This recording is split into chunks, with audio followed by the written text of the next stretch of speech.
प्रधानमंत्री नरेंद्र मोदी के बिहार दौरे के बीच नीतीश सरकार ने जाति कार्ड भी जल्द दिया है। कल ही अल्पसंख्यक आयोग में फेरबदल कर वक्फ पर नाराज चल रहे गुलाम रसूल बालियावी को अध्यक्ष बनाया और आज उच्च जाति के लिए आयोग का गठन किया गया। इस आयोग का अध्यक्ष जनता दल यूनाइटेड नेता महाचंद्र प्रसाद सिंह को बनाया गया है। जनता दल यूनाइटेड के प्रवक्ता राजीव रंजन को उपाध्यक्ष भी बनाया गया है। तो अल्पसंख्यक आयोग में फेरबदल, उच्च जाति आयोग की अब बात हो रही है। बिहार चुनाव में जाति पर आर पार, अब कह सकते हैं कि अब की बार यही रणनीति तैयार।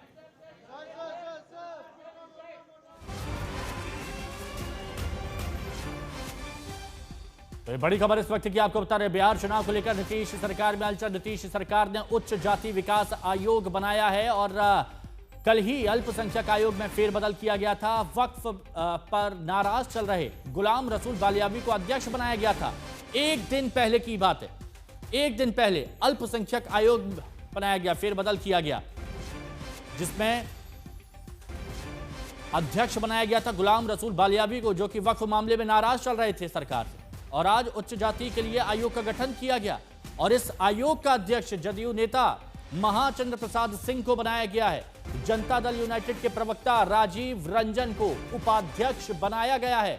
तो इस बार तैयारी बिहार चुनाव की, क्योंकि बिहार में चुनाव है, तो ऐसे में कोई भी दल किसी भी तैयारी में कोई कमी नहीं छोड़ना चाहता। और नीतीश कुमार, जो कि इस खेल में काफी माहिर माने जाते हैं, उन्होंने अपनी तैयारी पूरी कर ली है और अपने फैसलों से वो बता भी रहे हैं। तो प्रधानमंत्री नरेंद्र मोदी बिहार पहुंचे हैं और बिहार चुनाव को लेकर नीतीश सरकार की तरफ से जो हलचल यहां पर दिख रही है, उच्च जाति विकास आयोग का जो बनाया गया है नीतीश सरकार की तरफ से, अब इस पर चर्चा होने लगी है कि एक दिन पहले अल्पसंख्यक आयोग और उसके बाद उच्च जाति आयोग, क्या चल रहा है नीतीश कुमार के मन में, क्या संदेश देने की कोशिश की जा रही है बिहार के वोटर्स को, बिहार की जनता को।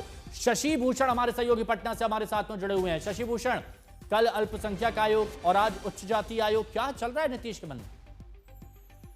नहीं, देखिए, लंबे अरसे से बिहार में जो तमाम आयोग और कमिटीज का पुनर्गठन है वो चल रहा था और ये माना जा रहा था कि किसी भी वक्त इसकी घोषणा हो सकती है। अभी कई अन्य आयोगों का भी पुनर्गठन होना है, तो इसी कड़ी में ये गठन किया गया, पुनर्गठन किया गया है। पहले भी बिहार में जो सवर्ण आयोग है वो हुआ करता था, तो अब एक बार फिर से इसका पुनर्गठन किया गया है। ऊंची जाति आयोग के अध्यक्ष महाचंद्र प्रसाद सिंह बनाए गए हैं, जो पहले लंबे दौर तक कांग्रेस के नेता रहे, एमएलसी रहे।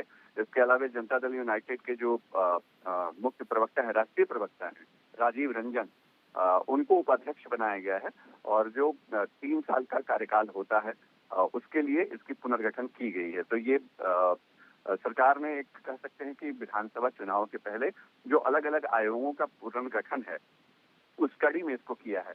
और हाँ, ये देखना होगा कि चूंकि देश में जाति जनगणना की घोषणा हो चुकी है, केंद्र सरकार ने कहा है कि इस बार देश में जो सेंसस होगा वो कास्ट सेंसस होगा, तो इस लिहाज से अगर ऊंची जाति आयोग बनाई गई है, सरकार की तरफ से पुनर्गठन किया गया है, तो क्या सवर्णों के लिए या जनरल कैटेगरी के लिए कुछ और चीजों को ये आयोग जोड़ता है या उसकी अनुशंसा करता है, या विधानसभा चुनाव के नजरिए से कैसे उसको सत्ताधारी गठबंधन की तरफ मोड़ने की कोशिश होती है, ये देखना दिलचस्प होगा। हिमांशु, और बिल्कुल देखिए, रूठो को बनाने की भी कोशिश है, वोट बैंक तक एक संदेश पहुंचाने की भी कोशिश है और उसी के चलते यह फैसला लिया गया है। शशि भूषण, बहुत शुक्रिया आपका हमारे साथ जुड़ने के लिए।